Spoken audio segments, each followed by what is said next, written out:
Hello, welcome back on this channel think psychologically. आप सभी को पुनः गुड इवनिंग। आइए स्टार्ट करते हैं आज का एक और लाजवाब प्रैक्टिस सेट। तो क्वेश्चन नंबर 1, शिक्षा मनोविज्ञान शिक्षक निर्माण की आधारशिला है। यह परिभाषा, यह कथन है वुडवर्थ, गेज, स्मिथ, स्किनर। बताएं प्लीज। शिक्षा मनोविज्ञान शिक्षक निर्माण की आधारशिला है, यह परिभाषा किसकी है? तो बच्चा, परिभाषाओं को लेकर आप बहुत कंफ्यूज रहते हैं। मैंने इसको शॉर्ट आउट करने के लिए आपको परिभाषा को 3 बॉन्ड में कन्वर्ट करने की ट्रिक आपको दी है। पहले उसमें आप समझ पाते होंगे पहले क्या होता। पहले होता टी, फिर होता है आपका पीडी और फिर होता है आपका डब्ल्यू। इस बॉन्ड पर आप परिभाषा को कन्वर्ट करेंगे तो आप देख सकते हैं शिक्षा मनोविज्ञान, ये आपका टॉपिक हो गया।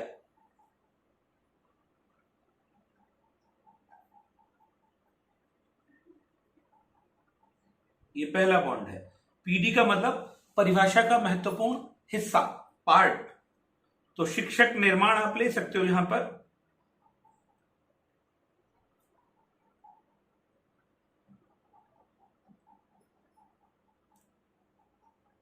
और थर्ड बॉन्ड जो बचेगा वो बचेगा डब्ल्यू का मतलब डिफाइनर अथवा राइटर। तो राइटर, ये परिभाषा स्किनर के द्वारा दी गई है। आप अब इतना फोकस करिए बस, स्किनर। इजी वे में इसे आप बॉन्डिंग में सीख सकते हैं। शिक्षा मनोविज्ञान शिक्षक निर्माण स्किनर, ठीक है। परिभाषा किसकी है? ये बीएफ स्किनर की है। आइए देखते हैं नेक्स्ट क्वेश्चन। क्वेश्चन नंबर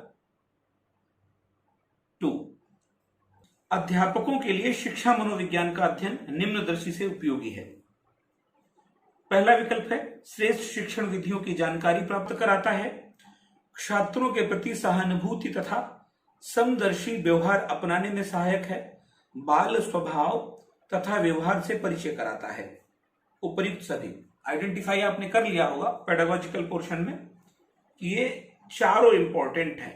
एक अध्यापक को शिक्षा मनोविज्ञान के अध्ययन की आवश्यकता होती है ताकि वो सिखाने की अच्छी विधियों की जानकारी प्राप्त कर ले, छात्रों के प्रति सहानुभूति, सिंपैथी और समदर्शी व्यवहार, इक्वल बिहेवियर अपनाने में सहायक होता है, बालक के स्वभाव को और उसके व्यवहार को समझने में हेल्प करता है।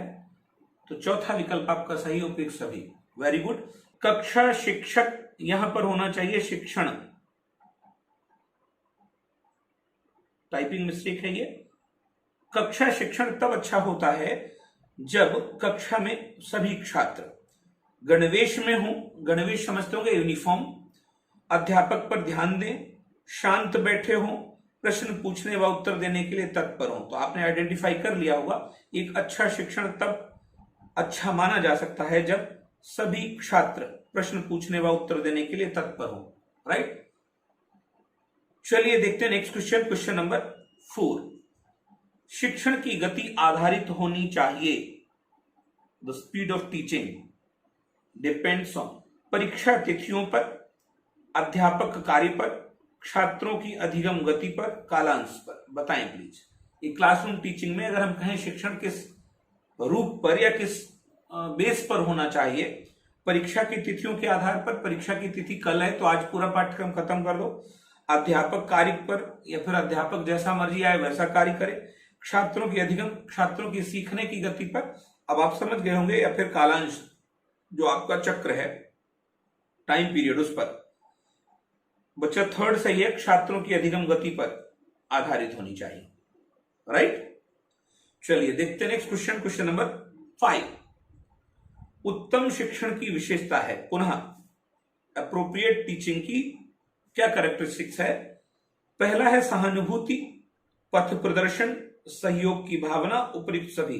Answer please. वेरी गुड, उपयुक्त सभी। सहानुभूति होती है अच्छे शिक्षण की विशेषता कि हम बच्चों के साथ सिंपैथेटिक रहते हैं, उनका पथ प्रदर्शन करते हैं, उनको डायरेक्ट करते रहते हैं, सहयोग की भावना, उनकी हेल्प करते रहते हैं, और ये है। चलिए देखते हैं नेक्स्ट क्वेश्चन। क्वेश्चन नंबर 6, शिक्षण उद्देश्यों के आधार पर शिक्षण का वर्गीकरण दिया है। अब देखो यहां पर शिक्षण के वर्गीकरण की बात आ रही। शिक्षण के वर्गीकरण कई प्रकार से दिए गए हैं। लेकिन पर्टिकुलर एक सवाल पूछा रहा कि शिक्षण के उद्देश्यों के आधार पर, the purpose of teaching, on the basis of purpose of teaching के आधार पर शिक्षण का वर्गीकरण, क्लासिफिकेशन किसने किया है? सिम्पसन ने किया है, ब्लूम ने किया है, राइन्स ने किया है, गेज ने किया है। बच्चा, शिक्षण के उद्देश्यों के आधार पर सबसे पहले किसका नाम आता है? बीएस ब्लूम का। आप पढ़ चुके हैं, प्रैक्टिस, पिछला जो प्रैक्टिस सेट था उसमें भी ये बात आपको बताई गई थी। शिक्षण के उद्देश्यों के आधार पर शिक्षण का वर्गीकरण किया है बीएस ब्लूम, ज्ञानात्मक, भावात्मक और क्रियात्मक। आइए देखते हैं नेक्स्ट क्वेश्चन, क्वेश्चन नंबर 7। शिक्षण एक पारस्परिक प्रभाव है जिसका उद्देश्य दूसरे व्यक्ति के व्यवहारों में अवांछित परिवर्तन लाना है। पुनः एक परिभाषा है, परिभाषा दी है Skinner, gauge, Smith, Morrison. Answer please. शिक्षण एक पारस्परिक प्रभाव है। पारस्परिक प्रभाव का मतलब म्यूचुअल इफेक्ट है, राइट, जिसका उद्देश्य दूसरे व्यक्ति के व्यवहारों में वांछित, वांछित का मतलब डिजायर्ड, परिवर्तन लाना है।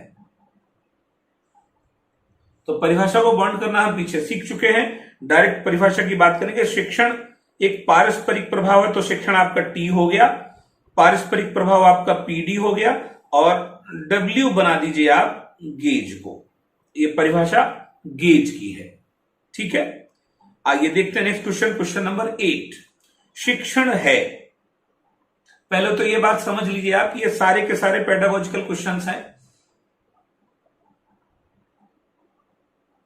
जिनको समझना बहुत इंपॉर्टेंट है, ठीक है। ये एज इट इज सवाल एग्जाम में पूछे गए हैं। शिक्षण है कला, विज्ञान, कौशल, चौथा है कला, कौशल एवं विज्ञान, तो फोर्थ इज राइट। कला भी है, कौशल भी है और विज्ञान भी है। कला सिखाने की आर्ट भी है इसमें, और कौशल का मतलब स्किल्स भी लगे हुए हैं, तकनीकी का प्रयोग होता है तो टेक्निक यूज होती है, इसलिए कला भी है, कौशल भी और विज्ञान भी है। Fourth is right. क्लियर है? चलिए क्वेश्चन नंबर 9। शिक्षण का प्रमुख उद्देश्य है, मेन पर्पज ऑफ टीचिंग, बालक को तकनीकी शिक्षा देना, टेक्निकल एजुकेशन प्रोवाइड करवाना, बालक को परीक्षा के लिए तैयार करना, बालक को उपयोगी ज्ञान प्रदान कर सर्वांगीण विकास, बालक को समय का पाबंद बनाना, पंक्चुअल फॉर द टाइम, समय का पाबंद नहीं होगा, बालक को उपयोगी ज्ञान प्रदान कर सर्वांगीण, ऑल अराउंड डेवलपमेंट हो गया, सही है ये। और बालक को परीक्षा एग्जाम के लिए तैयार करना नहीं होता, भावी जीवन के लिए तैयार करना होता है, बालक को तकनीकी शिक्षा भी देना नहीं होता है। तो थर्ड इज मोस्ट अप्रोप्रिएट, बालक को उपयोगी ज्ञान प्रदान कर सर्वांगीण विकास करना उसका। क्लियर? ओके, चलिए देखते हैं नेक्स्ट क्वेश्चन, क्वेश्चन नंबर 10। अधिगम के समय बालकों में सर्वाधिक रुचि जागृत होती है, पाठ्य पुस्तकों द्वारा, अधिगम के समय, at the time of teaching सर्वाधिक इंटरेस्ट अराउज होता है पाठ्य पुस्तकों द्वारा, टेक्स्ट बुक्स आ गई, दृश्य श्रव्य साधन, ऑडियो विजुअल एड्स हो गए, पत्र पत्रिकाओं, मैगजीन्स के द्वारा, कक्षा वातावरण द्वारा। बताएं प्लीज। आप सबको पता है टीचिंग लर्निंग जो एड्स हैं उनमें सब शामिल हैं, लेकिन सबसे ज्यादा इंपॉर्टेंट होते हैं ऑडियो विजुअल एड्स, ठीक है। दूसरा आपका सही है, very good. Question number 11। Bloom के अतिरिक्त शिक्षण उद्देश्यों का वर्गीकरण किसने दिया है? माइकल, एंडरसन, स्टोन, रॉबर्ट, उपयुक्त सभी। तो बच्चा हम लोग मोस्टली पढ़ते हैं बीएस ब्लूम। बीएस ब्लूम ने शिक्षण के उद्देश्य बताए हैं, लेकिन याद रखना माइकल ने भी बताए, एंडरसन व स्टोन्स ने भी बताए, रॉबर्ट ने भी बताए हैं, उपयुक्त सभी, चारों ने शिक्षण के उद्देश्यों की चर्चा की है, ठीक है। आइए देखते हैं next question, question number 12। Bloom ने शिक्षण का कौन सा उद्देश्य नहीं दिया है? 3 दिए, सबको पता है। पहला है संकल्पनात्मक, ज्ञानात्मक, मनःचालित, भावात्मक। बताएं प्लीज। तो आप देखेंगे ज्ञानात्मक तो है, भावात्मक तो है, एक ये बचा और एक ये बचा, संकल्पनात्मक और मनःचालित। मनःचालित क्या हुआ? ये है आपका मनोगतिक, तो ये भी है, ये नहीं है, हमारा पहला आंसर है। संकल्पनात्मक, इस टाइप का कोई उद्देश्य बीएस ब्लूमसन नहीं दिया है। ठीक है, आइए देखते हैं क्वेश्चन नंबर 30। शिक्षण प्रक्रिया के प्रमुख सोपान, स्टेप्स ऑफ टीचिंग प्रोसेस। पहला है वास्तविक शिक्षण, दूसरा है शिक्षणोपरांत मूल्यांकन, शिक्षण पूर्व चिंतन व तैयारी, उपयुक्त सभी। वास्तविक शिक्षण का मतलब क्या हुआ? रियल टीचिंग, ये है। शिक्षणोपरांत मूल्यांकन, आफ्टर टीचिंग एवेल्युएशन, ये भी है। शिक्षण पूर्व चिंतन, before teaching thinking and preparation, ये भी है। तो फोर्थ इज राइट, उपयुक्त सभी। ठीक है, क्वेश्चन नंबर 14 आपकी स्क्रीन पर है। एक सफल शिक्षण के प्रमुख गुण हैं, एक सफल शिक्षण के प्रमुख गुण हैं योजना कौशल, प्रभावी संप्रेषण, व्यवहारगत निष्पक्षता, उपयुक्त सभी। प्लीज, विदाउट डिले, उपयुक्त सभी। योजना कौशल है, प्लानिंग है, लेसन प्लानिंग, प्रभावी इफेक्टिव कम्युनिकेशन है, व्यवहारगत निष्पक्षता, इम्पार्शियलिटी। ठीक है, पार्शियलिटी नहीं बोल रहा हूं मैं, इम्पार्शियलिटी बोल रहा हूं। तो उपयुक्त सभी सारे गुण एक अच्छे और सफल शिक्षण के माने जाते हैं। अच्छा, कभी कभी आपने ये चीज मार्क की होगी कि अगर आप सब मेरे ऑफलाइन स्टूडेंट्स हैं तो देखा होगा आपने, ये सारे सिद्धांत है, ये मैंने नहीं बनाए हैं। आप देखो इन बातों, ये सारे सिद्धांत पहले से बने हुए हैं। इन पर कितने लोग टीचिंग करते हैं ये देखो आप। The real teaching depends on these facts. तो अगर आप भी एक अच्छे टीचर बनना चाहते हैं तो आप भी इनको सीखो और इनको फॉलो करने की कोशिश करो। ठीक है, कहीं ऐसा तो ना लगे आपको कि नहीं मैं अपनी तरफ से ये सब बताता रहता हूं। चलिए आइए देखते हैं next question, question number 15। Bloom ने शिक्षण के कितने ध्रुव बताए, कितने पोल बताए? 2, 4, 6 और 3। शिक्षण के कितने ध्रुव बताए? तो अब देखो, अगर हम कहें शिक्षा को लेकर 2 आते हैं, शिक्षा के बारे में 2 आते हैं। एक आता है एडम्स और एक आता है ड्यूरी। एडम्स कहते हैं द्विध्रुवी, द्विध्रुवीय, बाइपोलर। और जॉन डीवी का शिक्षा के बारे में मानना है त्रिध्रुवीय, ट्राइपोलर। लेकिन अगर हम कहें कि शिक्षण को लेकर ये शिक्षा थी, अब किसकी बात चल रही है? अब बात चल रही शिक्षण की। तो शिक्षण को लेकर ब्लूम्स का स्टेटमेंट ट्राइपोलर ही है, त्रिध्रुवीय है। तो इसलिए आपका फोर्थ सही है। अब वो है कौन कौन से अगर बात की जाएगी तो सबसे पहले है शिक्षण उद्देश्य, पहला हो, राइट, ऑब्जेक्टिव ऑफ टीचिंग। और दूसरा है आपका सीखने के अनुभव,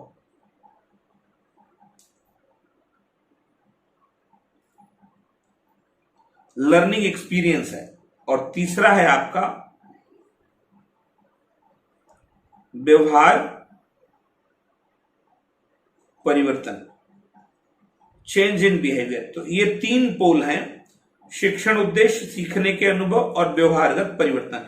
ये होते कैसे बच्चा? ये ऐसे होते हैं ट्राइपोलर में। तो सबसे पहले वाला यहां है, ये रहा शिक्षण उद्देश्य, राइट। फिर क्या है? सीखने के अनुभव है यहां पर, और ये वाला तीसरा है व्यवहारगत परिवर्तन। तो ये है आपकी ट्राइपोलर। तो शिक्षण के कितने ध्रुव बताए बीएस ब्लूम ने? शिक्षण के 3 ध्रुव बताए हैं बीएस ब्लूम ने। पहला कौन सा है? शिक्षण के उद्देश्य, दूसरा क्या है? सीखने का अनुभव, और तीसरा क्या है? Change in behaviour. क्लियर हुआ? चलिए देखते हैं नेक्स्ट क्वेश्चन, क्वेश्चन नंबर 16। आज क्वेश्चन थोड़े ज्यादा है। एक अच्छे शिक्षण की प्रमुख विशेषता नहीं है। अभी तक आप पढ़ रहे थे है, अब सवाल पूछ रहा नहीं है। वांछनीय सूचना देना, एक मार्गीय होना, सहानुभूतिक होना, प्रगतिशील होना। बताएं प्लीज। 3 पॉजिटिव है, 1 नेगेटिव है। Very good. एक मार्गीय कभी नहीं होता है शिक्षण, राइट। शिक्षण एक मार्ग से ज्यादा है, ठीक है। चलिए देखते हैं नेक्स्ट क्वेश्चन, क्वेश्चन नंबर 17। शिक्षण में परिवर्तनशीलता को या फिर शिक्षण में परिवर्तनशीलता का द्योतक है। का होगा और यहां पर होगा द्योतक, परिचायक,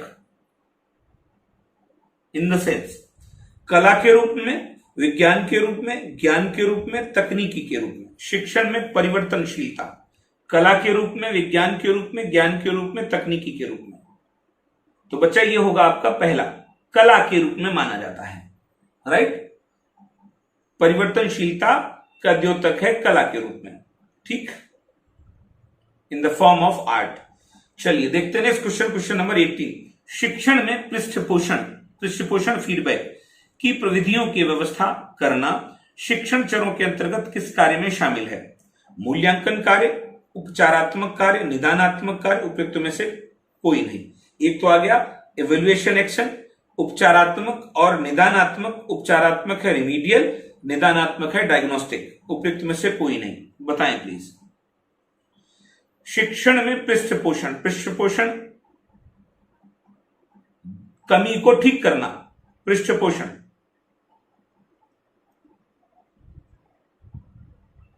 फीडबैक देना शिक्षण चरों के अंतर्गत किस कार्य में? तो जैसे ही हम कहें कि फीडबैक दिया जाता है तो फीडबैक है आपका रिमीडियल कार्य में, राइट।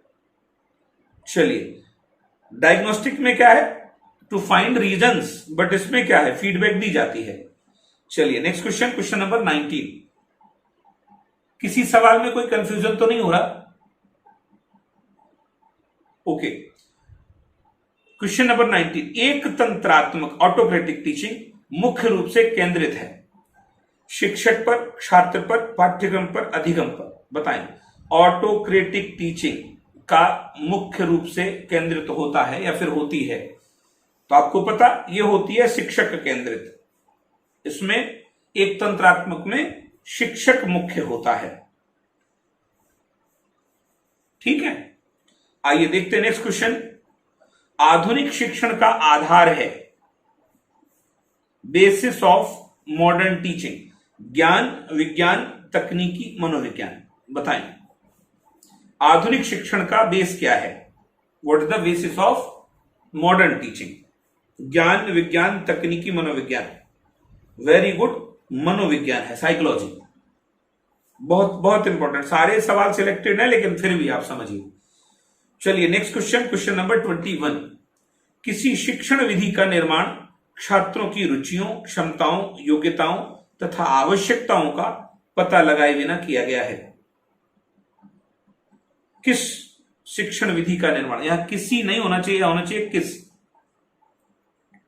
इसे होना चाहिए था किस शिक्षण विधि का निर्माण छात्रों की रुचियों, क्षमताओं, योग्यताओं तथा आवश्यकताओं का पता लगाए बिना किया गया है।